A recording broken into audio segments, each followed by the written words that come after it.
अस्सलाम वालेकुम। उम्मीद करता हूँ कि आप तमाम लोग खैरियत से होंगे और अपनी ज़िंदगियों में खुश व खुर्रम होंगे और मेरी दुआएं आपके लिए हैं। आज मैं आपको सूरह कहफ, कुरान की एक बहुत ज़बरदस्त सूरत है और ये सूरह कहफ एक बड़े मशहूर वाक़या असहाब कहफ के वाक़े से ली गई है।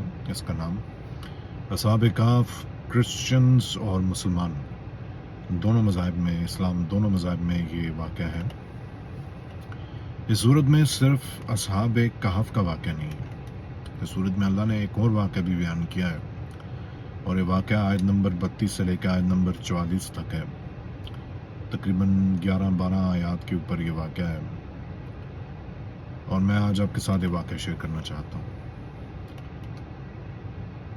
उस वाक़े की छोटी सी समरी ये है, क्योंकि उस वाक़े को फिर तारीख़दानों ने बड़े लोगों के वाक़यात के साथ जोड़ा है कि ये शायद इसके बारे में कहा गया, ये शायद उसके बारे में कहा गया। मुतज़ाद राय है, मुख्तलिफ़ कहानियाँ हैं, मुख्तलिफ़ पॉइंट ऑफ व्यूज़ हैं। अभी फ़िलहाल उसके ऊपर तो मैं डिस्कशन नहीं करूँगा, मैं सिर्फ आपके साथ वो वाक़या शेयर करना चाहता हूँ। वाक़या कुछ इस तरह है कि अल्लाह ताला नबी पाक हज़रत मोहम्मद सल्लल्लाहु अलैहि वसल्लम से फरमाते हैं कि आप अपने लोगों से दो लोगों का वाक़या बयान करें। उनमें से एक शख्स इंतहाई अमीर था और एक शख्स अमीर न था। जो अमीर था अल्लाह ने उसको बहुत सारे बाग दे रखा था, एक बड़ा ज़बरदस्त किस्म का बाग था जिसमें पानी था, उसके पास मवेशी थे, उसके बाग में बड़ा अच्छा फल लगता था, सेहतमंद फल लगता था और उसकी वजह से वो काफ़ी अमीर भी था और नखलिस्तान था। और जो दूसरा शख्स था वो गरीब था, उसके पास ना तो कोई बाग था और ना कोई उसके पास ज़्यादा अच्छा ज़रिया मुआश था। तो जो अमीर शख्स था उसने अपनी दौलत के ज़ोम में उसे कहना शुरू कर दिया कि मैं तो तुमसे स्टेटस में बहुत बहुत बहुत बुलंद हूँ, मैं तो तुमसे बहुत अमीर हूँ। दूसरे अल्फाज में वो कहना ये चाहता था कि मैं हर लिहाज से तुमसे बेहतर हूँ क्योंकि मेरे पास दौलत ज़्यादा है। और उसने उसको साथ में ये भी कहा, कुरान की उस आयत से लगता है ये है कि या तो वो लादीन था, यानी एटलीस्ट वो अल्लाह के मज़हब को नहीं मानता था, या वो मानता भी था तो दौलत के नशे में इतना चूर था कि उसने ये कहना शुरू कर दिया कि मैं तुम्हारे दीन पे तो, तुम्हारे अल्लाह को तो नहीं मानता, लेकिन अगर मैं मान भी लूँ तो शायद आखिरत में मुझे वो इससे भी ज़्यादा अच्छा मकाम देगा। उसको ताना ये दे रहा था कि तुम्हारा नसीब मेरे नसीब से अच्छा नहीं है, तो दिस मीन्स कि मेरी वैल्यू तुम्हारे से ज़्यादा है अल्लाह के करीब में। और उसने साथ में ज़ोम में ये भी कहना शुरू कर दिया कि मेरा तो इतना ज़बरदस्त बाग है, मेरा तो ये बाग कभी उजड़ेगा भी नहीं। तो उसको उस गरीब शख्स ने एक बड़ी ज़बरदस्त बात की, उसने कहा कि मैं तुमसे स्टेटस में तो कम हूँ, लेकिन मैं इस चीज़ को अल्लाह की रज़ा जानता हूँ और मैं इस चीज़ को अल्लाह की रज़ा समझ के खामोश हूँ, मैं इसमें कोई रिएक्ट नहीं करूँगा। लेकिन मैं ये ज़रूर जानता हूँ कि अगर हालात बदलने पे आए तो कल को तुम्हारा मेरे वाला अंजाम होगा और मैं शायद तुम्हारी जगह होऊंगा, शायद तुमसे भी बेहतर हूँ। और वो अमीर शख्स शायद इस बात को समझ ना सका।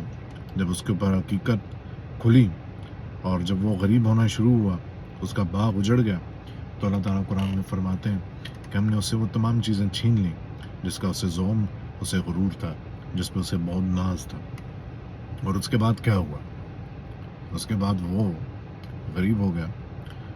और हमेशा जो मशहूर है कि गरीब ज़्यादा बड़े इबादत गुजार होते हैं, उसने तौबा ताइब करनी शुरू कर दी। दोस्तों, ये कहने को तो एक 12 आयत पे मुश्तमिल एक वाक़या है।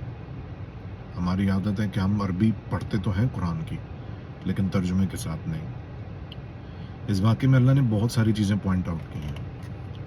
आप किसी को उसके स्टेटस पे ताना मत दें।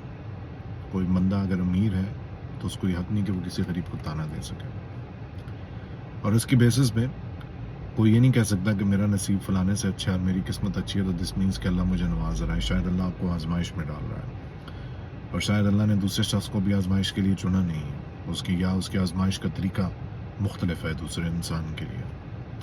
तीसरी चीज़, दौलत के ज़ोम में इतने अंधे ना हो जाएं कि आपको लगे कि ये कभी आपसे नहीं छिनेगी। आप देख लें, कारून हो, फ़िरौन हो, नमरूद हो, शादाद हो, ये तमाम लोग इसी नशे में चूर थे कि शायद ये दौलत हमसे कभी नहीं जाएगी, और जब गई तो आखिरत में सब सिवाय एक को छोड़ के اللہ کے آگے گڑ گڑانا شروع ہو گئے.